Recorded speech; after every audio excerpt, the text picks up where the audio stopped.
Hi, boys and girls. Thank you so much for joining us again today. I want you to think back to the last few videos on the armor of God. And the first one, we started learning about some of the things that God calls those who've trusted Jesus as Savior. I want you to think if you can remember some of those. All right, let's see if you remember.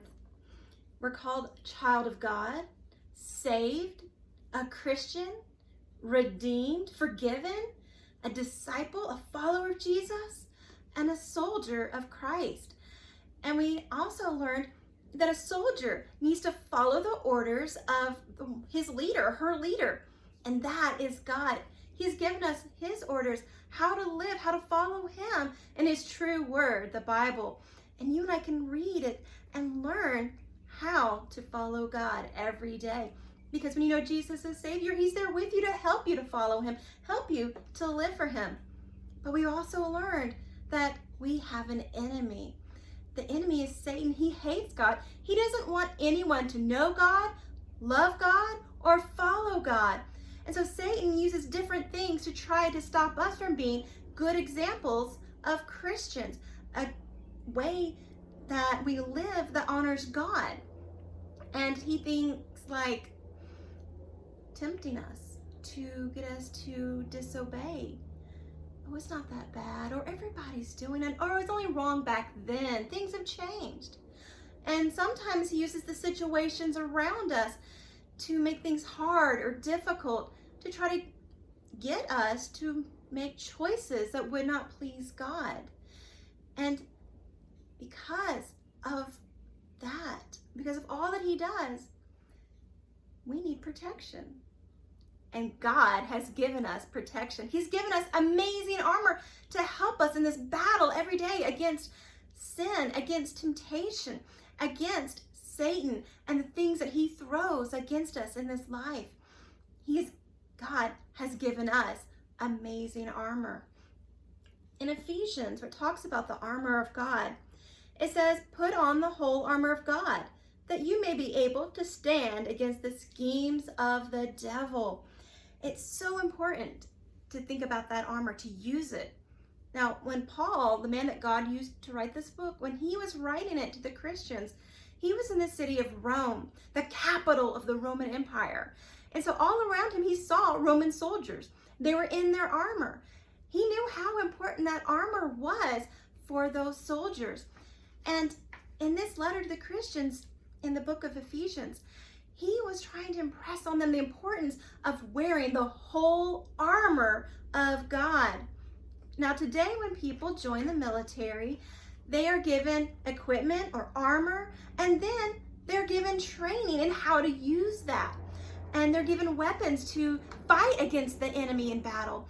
They are transported in armored tanks and armored vehicles to give them protection. But now, Paul was not talking about that physical armor when he says put on the armor of God. He knew it's not an armor you could feel or see or buy or borrow, but God's armor is so important to help prepare for life in battle against the enemy. Now, I want you to think just a minute about nature, about animals that we see that God has given them like armor to protect them. Think about some of the animals in the oceans. Without their armor, they have no defense. But God has given them some amazing armor, these different shells, to protect them so that they can continue to live in this life. Now here's something else. An armadillo. Now these guys have bony plates around their whole body. And when an enemy comes or to attack them, they roll up into a ball. So the only thing that is there is the armored bony plates. And they're protected. They're safe. Here's another animal that has armor.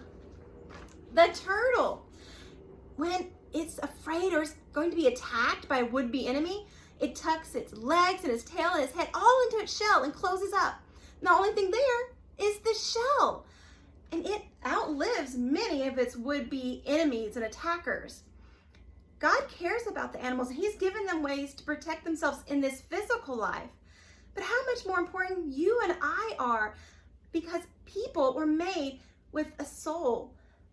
People are made where they can know God, love God, and made so that they can have a relationship with God, because your soul will live forever either with God or separated from God if you don't choose to trust Jesus as your Savior to forgive you of your sin. Now think about it. If God gave that kind of armor and protection for just physical life to animals, and that we are so much more important to him, God has given an amazing armor to those who are his children, who've believed on Jesus.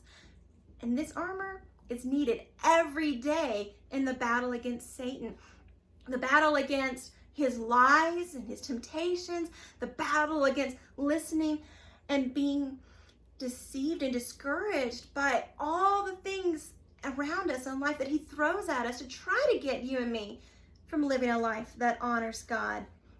Now, we can't outrun the enemy, but God has given us a way to protect ourselves in this battle. So think about this verse in Ephesians again. It says, put on the whole armor of God. It's not a suggestion. It doesn't say if you feel like it. It's actually a command. And if God is commanding us to put on the full armor of God, we need to know about all the pieces of the armor, how to wear them, how to use them, what they do. Next time, we're going to put the very first piece of the armor of God on our Christian soldier. You're going to want to tune in to find out about that. Until next time, bye guys.